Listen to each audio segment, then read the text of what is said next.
જો હવે આપણે ટી બ્લોકમાં જો વાત કરીએ તો સમૂહ નંબર 13 એનું પ્રથમ તત્વ બોરોનમાંથી આ બોરોન સમૂહ તરીકે ઓળખાય.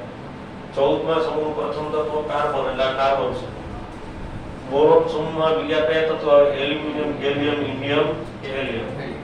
સમૂહ 14માં કાર્બન છે, સિલિકોન, જર્મેનિયમ, સ્ટેનસ અને લેડ. પછી ઇલેક્ટ્રોન રચના 13 સમૂહની NH2np1 અને 14મા સમૂહની NH2np2. બરોબર? આ ઇલેક્ટ્રોન રચના પેલું આપણે 11.1.1 આપ્યું છે ઇલેક્ટ્રોનની રચના એ તો થઈ ગયું. પછી આપ્યું છે પરમાણિક ત્રિજ્યા અને આયનીય ત્રિજ્યા. હવે સામાન્ય સમૂહમાં ઉપરથી નીચે જઈએ તો કદમાં ક્રમશઃ વધારો થાય, પણ આમાં એક અપવાદ આવશે. આપણે વાત થઈ હતી ભાઈ પી બ્લોકમાં બધા મિશ્ર ધાતુ હોય. જો આ બોરોન છે અધાતુ છે, એલ્યુમિનિયમ, ગેલિયમ અર્ધધાતુ છે અને ઇન્ડિયમ, થેલિયમ ધાતુ તત્વો. બધા પ્રકારના તત્વો આમાં હોય. પી બ્લોકના સમૂહ પી બ્લોકનો તત્વો હોય અથવા પી બ્લોકનો કોઈ સમૂહ લ્યો તેમાં ધાતુ, અર્ધધાતુ, ધાતુ તત્વો, અધાતુ તત્વો બધા હોવાના. એટલે આમાં અપવાદ ક્યાંક આવે. એમાં પહેલો અપવાદ આમાં આવે છે ત્રિજ્યામાં. એલ્યુમિનિયમ કરતા ગેલિયમનું કદ જો નિયમિત રીતે જોઈએ તો એલ્યુમિનિયમ કરતા ગેલિયમનું કદ મોટું હોવું જોઈએ, પણ ઘટે છે. એલ્યુમિનિયમ કરતા ગેલિયમનું કદ નાનું છે, પરમાણિક ત્રિજ્યા ઘટે છે. તો એનું કારણ શું? શા માટે ત્રિજ્યા ઘટે છે? તમારે આ કદ અથવા ત્રિજ્યાની વાત થતી હોય કે આના પછી આપણે આયનીકરણ એન્થાલ્પીની વાત થતી હોય, તમારે બે બાબતોની ખાસ નોંધ લેવાની. આના ઉપરથી નક્કી થશે સ્ક્રીનિંગ ઇફેક્ટ, જેને આપણે સ્ક્રીનિંગ અસર અથવા શિલ્ડિંગ અસર કહી છે, અને કેન્દ્રના ધનભારની અસરકારકતા. એને આપણે ટૂંકમાં કહેશું ઝેડ ઇફેક્ટ. ટૂંકમાં શું કહેશું? Z effect. કેન્દ્રના ધનભારની અસરકારકતા. જો કેન્દ્ર ધનભારની અસરકારકતા એટલે શું? તો કે કેન્દ્રની અંદર એનો જે ધનભાર જે પ્રોટોન છે, બરોબર, એની અસરકારકતા જો વધી જાય તો કક્ષકોનું સંકોચન થાય. અને જો કેન્દ્રની ધનભારની અસરકારકતામાં વધારો નહીં થાય, ખાસ ફેરફાર ન થાય તો સ્ક્રીનિંગ અસર વધી જશે. આ બંનેની તમારે કમ્પેરિઝન જ કરવાની છે. જો કેન્દ્રના ધનભારની અસરકારકતા વધે પ્રોટોન ઉમેરવાથી તો સ્ક્રીનિંગ અસર નિર્ભર થઈ જાય, અને જો કેન્દ્રના ધનભારની અસરકારકતા વધી જાય તો કક્ષકોનું સંકોચન થાય, કદ ઘટી જવાનું. અને જો એવું બને કે સ્ક્રીનિંગ અસર વધી જાય, એની અસરકારકતા વધી જાય, એની સરખામણીમાં કેન્દ્રના ધનભારની અસરકારકતા ઓછી હોય તો સ્ક્રીનિંગ અસરને કારણે કક્ષકોનું વિસ્તરણ થાય, તો કદ વધે. સ્ક્રીનિંગ અસર તો બધાને બરોબર ખ્યાલ છે, બરોબર? કારણ કે જેમ જેમ ઇલેક્ટ્રોન ઉમેરાતા જાય એમ સ્ક્રીનિંગ અસર વધતી જાય. એટલે તળિયાના ભાગમાં સ્ક્રીનિંગ અસર વધારે હોય, શરૂઆતમાં હોય પણ પ્રમાણમાં ઓછી હોય, એ વધારે હોય. પણ સાથે સાથે એમ તમે વિચાર કરો તો કેન્દ્રનો ધનભાર વધુ ક્યાં હોય? નીચે આવેલા તત્વોમાં. અહીં ઊંચો પરમાણિક ક્રમાંક હોય. અહીં પરમાણિક ક્રમાંક જો બોરોન લઈએ તો 5, હવે આમ 5 જ પ્રોટોન છે અને આ છેલ્લું તત્વ છે 81 પ્રોટોન હોય. વિચાર કરો કેનો તો ધનભાર વધારે હોય.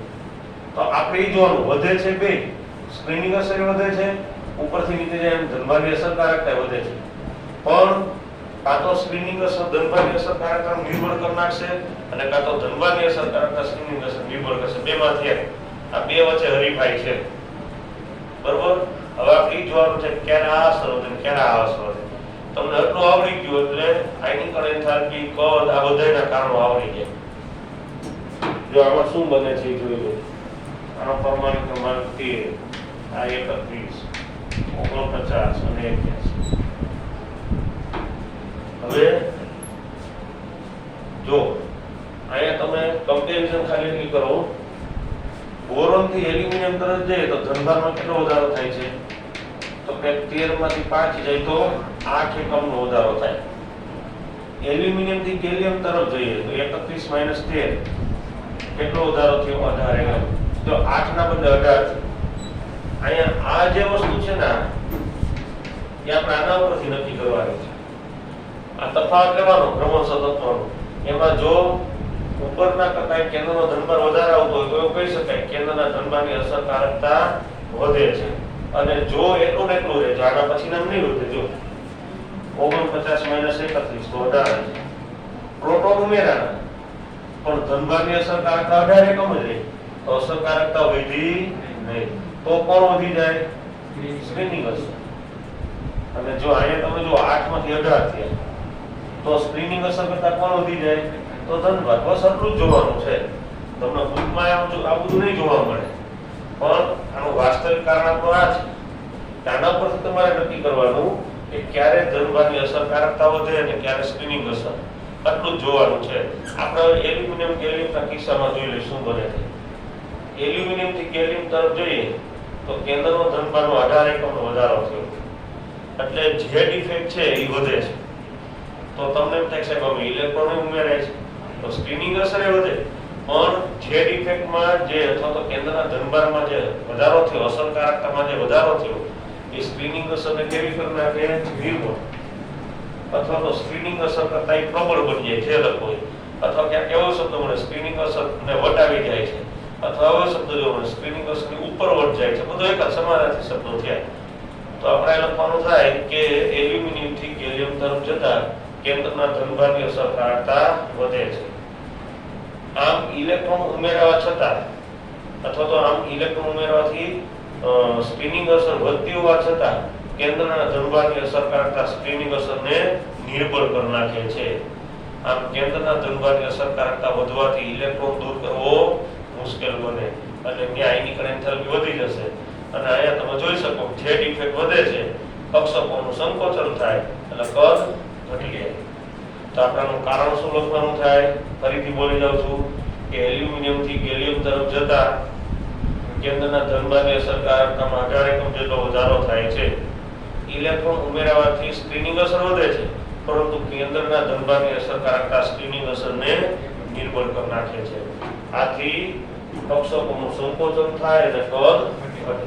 એટલે આ કારણ આવ્યું. હમણાં હું તમને કારણ છે બુકમાં લખાઈ દઈશ આપણી સરળ ભાષામાં, જેથી કરીને તમે વાંચી શકો અને એક્ઝામમાં જવાબ આપી શકો. બુકમાં એ પૂછે પણ આ સરળ રીતે અગલી રીતે તમને નહીં આપ્યું. એમાં શબ્દોમાં ખાલી કહી દીધું છે કે સ્ક્રીનિંગ અસરને ધનભારની અસરકારકતા વટાવી જાય છે, આથી ત્રિજ્યા ઘટે. બસ પૂરું થયું. પણ શા માટે? આપણને કારણ ખબર હોવું જોઈએ.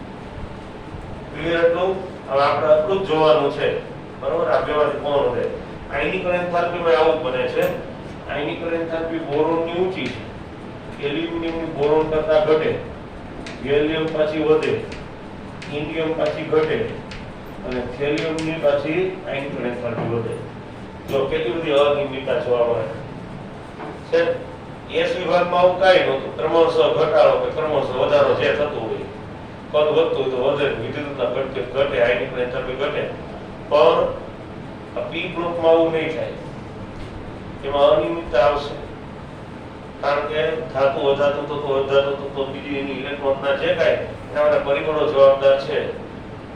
એટલે અહીંયા અનિયમિતતા તો જોવા મળવાની. તો આપણે પહેલેથી જોઈ લઈએ કે અનિયમિતતા શા માટે? બધાના કારણો પછી બધાના કારણ તમને લખાઈ દેશે. બોરોન કરતા એલ્યુમિનિયમની આયનીકરણ એન્થાલ્પી ઓછી છે. શા માટે? તો કે બોરોનનું કદ બહુ નાનું છે, એટલે ઇલેક્ટ્રોન દૂર કરવો મુશ્કેલ, આયનીકરણ એન્થાલ્પી ઊંચી હોય. ઉપરાંત બોરોન થી એલ્યુમિનિયમ તરફ જઈએ તો ઇલેક્ટ્રોન ઉમેરાય એટલે સ્ક્રીનિંગ અસર છે એ વધી જાય. એટલે બોરોન કરતા એલ્યુમિનિયમની આયનીકરણ એન્થાલ્પી નીચે આવે. આની જરૂર હવે પડશે. તો એ હમણાં કારણ લીધું જ બસ ખાલી ઉમેરવાનું છે. કદ નાનું થાય એટલે ઇલેક્ટ્રોન દૂર કરવું મુશ્કેલ. એટલો જ તો હશે. એલ્યુમિનિયમ થી ગેલિયમ તરફ જઈએ તો કેન્દ્રના ધનભારમાં 18 એકમનો વધારો થાય.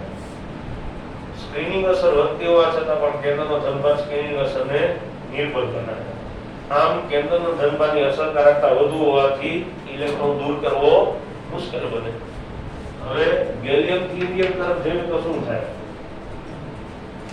જો ગેલિયમ થી ઇન્ડિયમ તરફ જઈએ કેટલો વધારો થયો?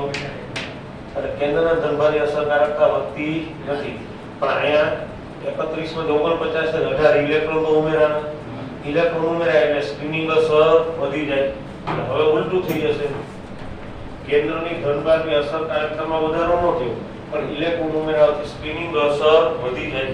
સ્ક્રીનિંગ અસર વધે તો કક્ષકોનું વિસ્તરણ થાય, તો ઇલેક્ટ્રોન સરળતાથી દૂર થાય. એટલે ગેલિયમ કરતા ઇન્ડિયમની આયનીકરણ એન્થાલ્પી નીચે. હવે ઇન્ડિયમ થી થેલિયમ તરફ જઈએ. જો તો કે કેન્દ્રની ધનભારની અસરકારકતા વધશે. કેટલી થઈ જશે? 81 - 49 એટલે 32 એકમ. 18 માંથી 32 થઈ. કેન્દ્રના ધનભારની અસરકારકતા વધી જાય તો સ્ક્રીનિંગ અસર નિર્બળ થઈ જાય. કેન્દ્રના ધનભારની અસરકારકતા વધી જાય તો ઇલેક્ટ્રોન દૂર કરવો મુશ્કેલ. તો આયનિક એન્થાલ્પી પછી તમને વાંચીને ખબર પડી જાય. બોરોન કરતા એલ્યુમિનિયમનું કદ નાનું છે તો કઈ ઇફેક્ટ વધી જતી હોય? સ્ક્રીનિંગ આયનિક એન્થાલ્પી નીચે છે, સ્ક્રીનિંગ અસર વધી જતી. એલ્યુમિનિયમ થી ગેલિયમમાં તો ઊંચી આયનિક એન્થાલ્પી આવે છે તો જેડ ઇફેક્ટ વધી જાય. પાછી આયનિક એન્થાલ્પી ઘટી તો અહીંયા સ્ક્રીનિંગ અસર વધી જતી હોય. અને થેલિયમ પાછું આયનિક એન્થાલ્પી વધે છે તો જેડ ઇફેક્ટ વધી જતી હોય. આમ તમે આટલું સમજી લો તો વાત પૂરી થઈ ગઈ. તોય તમને ખ્યાલ આવી જાય. ક્લિયર? આવડી જશે બધાને? કઈ પ્રશ્ન હોય તો કહેજો. બરોબર? હજી તમે આજે આ બધું ચાલે વાંચી લ્યો, પછી તમે પરમ દિવસ આવો ત્યારે આમાં કઈ ન ખબર પડે કેવાનું.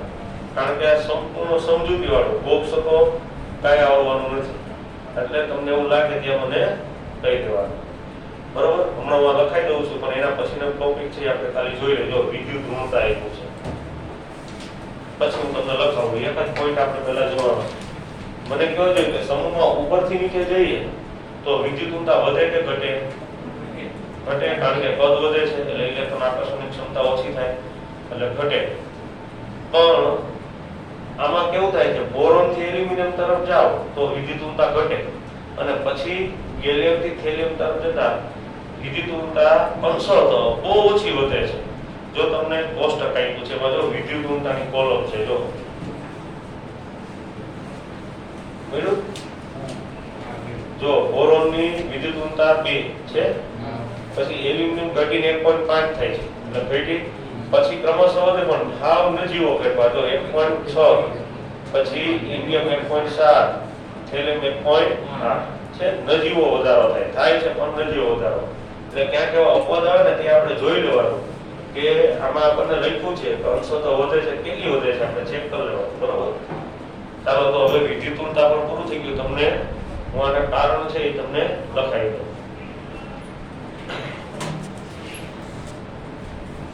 જો બરોબર ધ્યાન આપજો. હવે આપણો ટોપિક નંબર આવે 11.1.4 રાસાયણિક ગુણધર્મો. જેમાં પહેલું આવે છે ઓક્સિડેશન અવસ્થા. જો ઓક્સિડેશન અવસ્થા શેના પરથી નક્કી થાય? જો આપણો 13મો સમૂહ છે તો ઇલેક્ટ્રોનના શું છે? NH2 NP1. આ ઇલેક્ટ્રોનના છે. તો જો બાહ્યતમ પક્ષના ઇલેક્ટ્રોન કેટલા છે? 2 ને 1. ટોટલ 3 ઇલેક્ટ્રોન થયા. એક બાહ્યતમ પક્ષના એટલે 2 ને 1 3. તો આ સમૂહના 3 ઇલેક્ટ્રોન બંધ બનાવવા ભાગ ભજવે છે. એટલે કે આની ઓક્સિડેશન અવસ્થા કેટલી થાય? 3. કેટલી ઓક્સિડેશન અવસ્થા થાય? 3. સમૂહ 13 ની સામાન્ય ઓક્સિડેશન અવસ્થા 3 થાય. અહીં તમે જોઈ શકો છે. અને શરૂઆતમાં 3 હોય. બોરોન છે આપણે +3 લખીએ. એલ્યુમિનિયમ તો બધા જાણે છે, આપણે +3 લખીએ છીએ. ગેલિયમમાં હજી +3 જોવા મળે, પણ પછી આપણે ઇન્ડિયમ અને થેલિયમ, ખાસ કરીને થેલિયમમાં ઓક્સિડેશન અવસ્થા +3 માં ઘટાડો થાય અને +1 થઈ જાય. 2 જેટલો ઘટાડો થાય છે. કેમ આવું બને છે? આવું બનવાનું કારણ શું? તો આના માટે જવાબદાર છે નિષ્ક્રિય યુગ્મ અસર.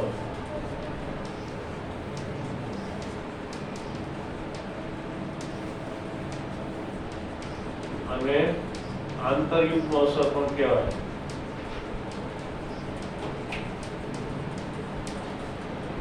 કોણ જવાબદાર છે? નિષ્ક્રિય યુગ્મ અસર. તો આ નિષ્ક્રિય યુગ્મ અસર શું છે? જો બરોબર સમજો. કારણ કે જ્યારે ઇનઓર્ગેનિક કેમિસ્ટ્રી આવશે, કોઈ પણ સમૂહની વાત આવશે એટલે ઓક્સિડેશન અવસ્થામાં નિષ્ક્રિય યુગ્મ અસર આવશે. એટલે આજે સમજી લ્યો, પછી પાછા 14મા સમૂહમાં નિષ્ક્રિય યુગ્મ અસર તો આવવાની છે. એટલે ત્યાંનો પાછો પૂછીશ, વ્યાખ્યા પૂછીશ, એટલે બરોબર સમજી લેજો. જો અહીંયા આપણે 3 ઇલેક્ટ્રોન બંધ બનાવવા ભાગ ભજવે. ઓક્સિડેશન અવસ્થા +3 જોવા મળે. પણ આ નીચે રહેલું તત્વ છે થેલિયમ, માની લ્યો તો આપણે જાણીએ છીએ પરમાણુ ક્રમાંક 81 છે, બહુ ઊંચો પરમાણુ ક્રમાંક. એટલે કે પ્રોટોન બહુ વધારે હોય, બરોબર? એટલે ઇલેક્ટ્રોન આકર્ષણની ક્ષમતા કેવી હોય? ખૂબ વધારે હોય. તો બનશે આવું, આ પરમાણુ કેન્દ્ર, આ આપણી NS કક્ષક, આ છે NP કક્ષક. આ NS માં આ 2 ઇલેક્ટ્રોન હોય, NP માં આ 1. અત્યાર સુધી એવું થતું કે આ 1 2 3 બધા ઇલેક્ટ્રોન બંધ બનાવવા ભાગ પડ્યો હતા, કારણ કે પરમાણુ કેન્દ્ર સાથે બહુ આકર્ષણ નહોતું, એટલે ઇલેક્ટ્રોન મુક્ત થઈને બંધ બનાવતો હતો. પણ હવે આ તત્વો જે છે, સેલિયમ જેવા નીચે રહેલા તત્વો, એનો કેન્દ્રનો ધનભાર બહુ વધારે હોય, એટલે ઇલેક્ટ્રોન સાથેનું આકર્ષણ કેવું હોય? ખૂબ વધારે. આ આકર્ષણ એટલું બધું વધારે હોય કે આ ઇલેક્ટ્રોન છે એ ક્યારેય મુક્ત થઈ શકતા નથી, કારણ કે S કક્ષક છે ને પરમાણુ કેન્દ્ર નજીક હોય. એક તો નજીક છે, કેન્દ્રનો ધનભાર ખૂબ વધારે છે, એટલે આ ઇલેક્ટ્રોન અને પરમાણુ કેન્દ્ર વચ્ચે આકર્ષણ ખૂબ વધારે હોય. એટલું બધું વધારે હોય કે આ ઇલેક્ટ્રોન મુક્ત થઈને બંધ બનાવવા ભાગ ભજવી શકે નહીં. તો હવે આ 2 ઇલેક્ટ્રોન બંધ બનાવવા ભાગ નહીં ભજવે તો કેટલા વધ્યા? તો ઓક્સિડેશન અવસ્થા કેટલી આવે? તો 2 જેટલો ઘટાડો શા માટે થયો? કારણ કે S કક્ષકના 2 ઇલેક્ટ્રોન બંધ બનાવવામાં ભાગ લેતા નથી, બંધ બનાવવા માટે નિષ્ક્રિય થઈ ગયા. એટલે જેને કીધું નિષ્ક્રિય, આ ઇલેક્ટ્રોન યુગ્મ છે અસર. ઇલેક્ટ્રોન યુગ્મ નિષ્ક્રિય બને એના કારણે થતી અસર. તો શા માટે નિષ્ક્રિય બન્યું? કારણ કે S કક્ષક પરમાણુ કેન્દ્ર નજીક છે અને કેન્દ્રનો ધનભાર બહુ વધારે છે, અને પરિણામે S કક્ષકના ઇલેક્ટ્રોન મુક્ત થઈને બંધ બનાવવામાં ભાગ ભજવી શકતા નથી, એટલે ઓક્સિડેશન આંકમાં 1 જેટલો ઘટાડો આવે. તો યાદ રાખવાનું, બરોબર? આવું દરેક સમૂહ બનશે. એકમ 12મા ધોરણ 15મો સમૂહ લ્યો, 16 લ્યો, 17 એ બધામાં આવવાનું છે. પછી આપણને આપ્યું છે, આ આપણે જોઈ ગયા છીએ, આપણે સંતુલનમાં તો આ ભાગ રિડ્યુસ કરવાનો, છતાં આપણે લુઈસ એસિડ લઈ શા માટે લીધું? કારણ કે અવારનવાર આવવાનું છે. એમાં આપણે જોયું હતું કે BF3 આ લુઈસ એસિડ છે, કારણ કે ઇલેક્ટ્રોનની ઉણપ ધરાવે. હું ક્લોરીન ના બદલે ક્લોરીન કરી નાખું, છે તો એ જ વસ્તુ. બોરોનને બદલે એલ્યુમિનિયમ કરી નાખું, એટલે લુઈસ એસિડ જ છે. જો બોરોન BCl3 કરું, Cl, Cl અને Cl, તો આ તમે જોઈ શકો ઇલેક્ટ્રોનની ઉણપ છે, લુઈસ એસિડ, બરોબર? પછી આપણે જોયું હતું એમોનિયા, એની પાસે વધારાનું ઇલેક્ટ્રોન યુગ્મ હોય તો એ લુઈસ બેઝ કહેવાય, બરોબર? તમે રાસાયણિક બંધારણમાં અત્યારે આવશે તમારે લુઈસ બંધારણ, તો જો કે કદાચ આપ્યું હશે તો એ આ લુઈસ બંધારણ એનો જ આપણે અભ્યાસ કર્યો. ખરેખર એના પરથી લુઈસ એસિડ બેઝની વ્યાખ્યા આપેલી. તો તમે ઓર્ગેનિકમાં ભણ્યા ત્યારે આ ન્યુક્લિયોફાઇલ થઈ જાય, કેન્દ્રાનુરાગી, આ ઇલેક્ટ્રોનોનુરાગી, બરોબર? ઇલેક્ટ્રોફાઇલ, બીજું કાંઈ વાત નથી. ઇનિંગ પદાર્થ છે ઓર્ગેનિકમાં, એને આપણે ન્યુક્લિયોફાઇલ, ઇલેક્ટ્રોફાઇલ કહીએ છીએ. આમાં આપણે લુઈસ એસિડ બેઝ કીધા.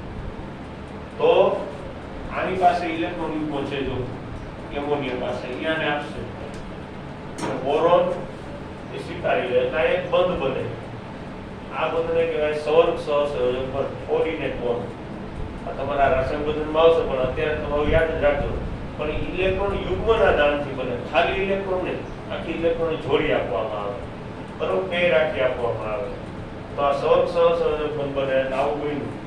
અને પરિણામે જે આકાર બને છે એ સમચતુષ્ફલકીય હોય. કેવું હોય? એ પણ હવે રાસાયણિક બંધનમાં તમને આવશે એટલે ખબર પડી જશે. આ સમચતુષ્ફલકીય આકાર બનાવે.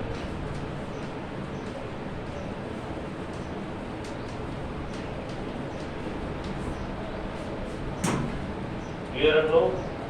હવે આ લુઈસ એસિડ, આ લુઈસ બેઝ એ જોડાવાથી બંધ બનવાથી સમચતુષ્ફલકીય અણુ બને છે.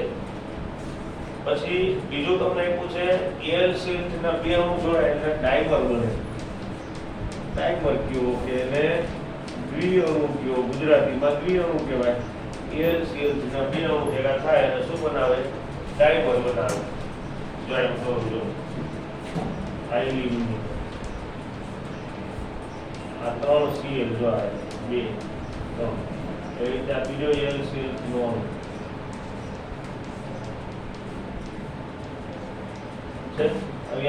બંને આ ક્લોરાઇડના બંધ દ્વારા જોડાઈ જાય. તો મને હાઇલાઇટ કરું, કારણ કે આને કહેવામાં આવે છે ક્લોરાઇડ સેતુ. શું કહેવામાં આવે? ક્લોરાઇડ સેતુ. આ ક્લોરાઇડ સેતુ છે, બરોબર? એના દ્વારા 2 અણુ જોડાઈ ગયા. ડાય એટલે 2, મર એટલે ભાગ કે ડાયમર, 2 અણુ જોડાય છે. તો એલ સીએલ બે અણુ જોડાય. તમને એના બંધકોણ આપ્યા છે, યાદ રાખવાના. આ 79 છે. આમ ચડતા ક્રમે યાદ રાખવાનું ન ભૂલે. 79, આ 101, આ 100, એટલે તમને બધું લખાય આપી છે. 206 પીએ, આ 221. જો આ બે અલગ છે. આ ક્લોરાઇડ છે કોની બંધ લંબાઈ છે? આ એલ્યુમિનિયમ ક્લોરીન નું બંધ છે, પણ ક્લોરાઇડ છે કોની? આ 206, આ 206, આ 206, 206. પણ આ છે એ કેટલી થાય? 201. રેડી? તો આ તમારે યાદ રાખવાનું. આ ડાયમર અથવા તો પીળો છે. બરાબર.